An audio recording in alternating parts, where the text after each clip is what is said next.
Hey, what's up everyone? I'm Helen and welcome to The Slimming Strategy. You may or may not know me if you have come along from my beauty blog or YouTube page. I've been on YouTube doing beauty stuff for about a year and a half or something, and previously I did have a weight loss channel on YouTube. I don't remember exactly the reasons why, but that slowly came to a halt. Before I did have a WordPress blog on my weight loss, but that never really quite took off with me. There was something about it that I didn't quite like. So I do have a new blog, also titled The Slimming Strategy, and I have it on Blogspot. So if the link is always going to be in the description bar if you want to go and join it on Blog11 or just follow it on Blogspot.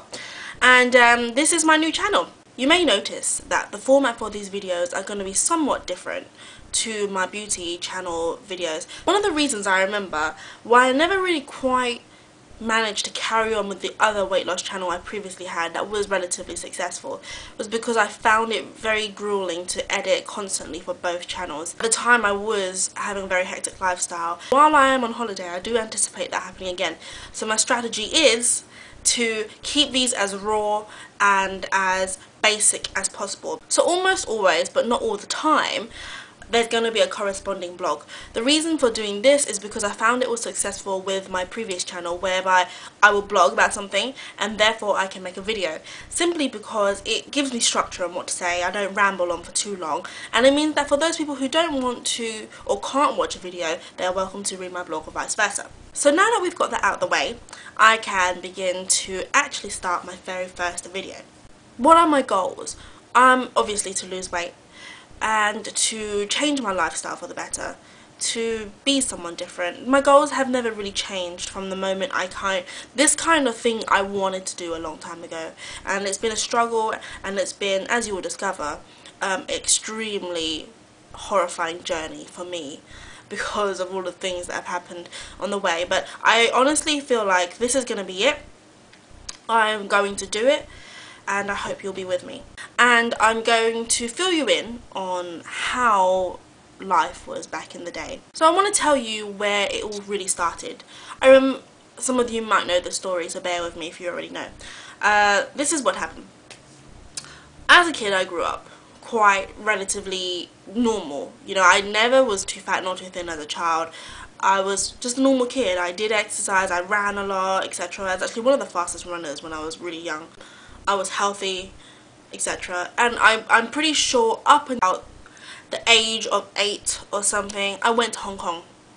To be honest, I don't remember much of that holiday, but the only thing I do remember was coming back and arriving back in the airport and my whole of my family's jaws just dropping to the floor because I had put on that much weight. And under the supervision of my grandparents, their loving feeding and constant eating, because when you're in Hong Kong there's nothing to do. Well, there is, but eating is one of the main things you do to go to Hong Kong, and it just went out of hand. Came back, it was humongous for my age, and that's pretty much where it started. So I grew up kind of eating and eating, no one really stopping me. I think family members would always make comments but never stopped me because they knew how much I loved food, and I loved food prior to that Hong Kong trip.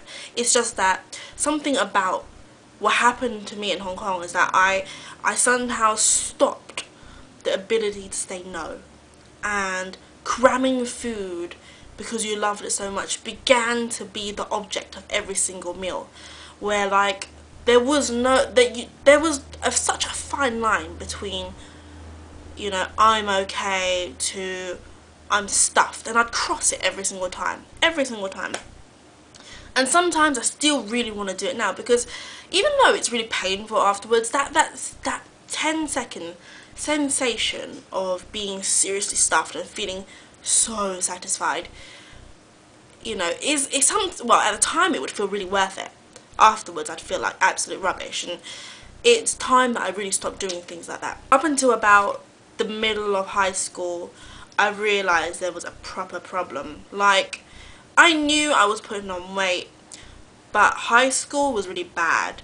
You know, for my age, I should not have been the way I was, And then it was even worse in college when I was probably about 17, 18, 19, was very, very bad. Well, actually 17, 18. The heaviest I've been was heading towards 14 stone. I was like mid 13 stone. Carrying on from college, I made a trip to Japan, and it was Japan that produced the most horrific pictures of me. There are pictures out there on Facebook, on my personal Facebook, that horrify me, but I share it with everyone because it was part of my life. But I was big. I was big. Everywhere I went, I was the biggest girl. I never felt big, to be honest. I never really did. There were times when I look at photos and I think, oh, it's just a bad photo. But no. When you come back and, you know, half of the thousands of photos of you were pretty bad, and they were full-blown, you know, body pictures, then you know you're fat. I came back from Japan. At the time I was in a relationship, and I decided to lose weight. And I went on a diet regime called Sure Slim. And Sure Slim I will talk about another time. But basically it was probably it wasn't a mistake, I don't really regret it, but I remember it kind of impairing my life a lot because I was falling asleep. I was weak all the time, I had migraines, but I did get skinny. I went from a size 18 to a size 12, and I almost went to a size 10 in a matter of months because I ate next to nothing. And you know, I feel like I've learned something from that diet, definitely. I liked how I looked, but I didn't like how I felt. Then, you know, life moved on, and eventually I went to Austria to go skiing, and it was a great holiday, by the way. But there was this one shot, this picture of me, where I looked at myself and I thought, wait 1 second, I think I'm putting weight back on again. And it's amazing, isn't it? Because you see yourself every day, you are yourself.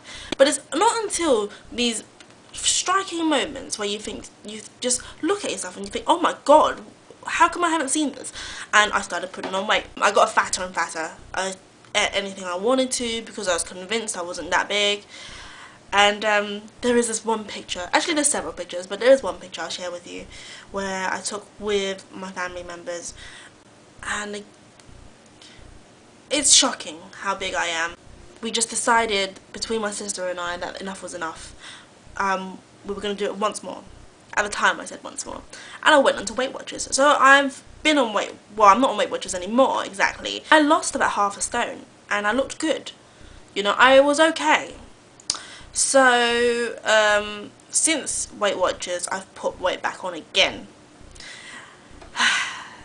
And it's just been a yo-yo and a cycle ever since. So, this is it, really. This isn't going to be my official weigh-in. I think I'll probably start Monday, my official weigh-in. But I really wanted to get this out there today because I wanted to kind of fill you in, get the ball rolling, and whilst I have the inspiration to basically do it. The title is The Slimming Strategy, but as you'll probably inquire about what my strategy is. It's very simple. I will be eating less. It will be calorie controlled, because while Weight Watchers is basically based on calorie control as well, but it puts it in a point system so it's easier for people to understand. I've been doing some research since yesterday and I woke up, you know, buzzing about this.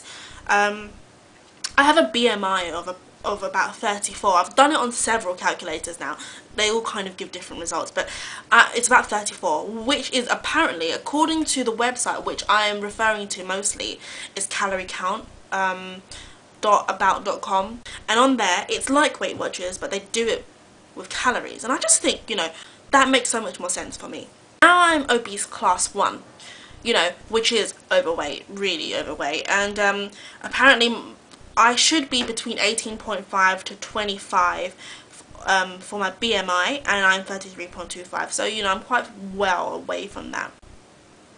For those who watch me, I'm not Cherry Chan here, because Cherry Chan is a very bubbly person, who, and you know, Helen is a bubbly person, but she's also very angry inside. I hate talking in the third person, but I'm very angry sometimes, and I'm very bitter sometimes, and it's loving.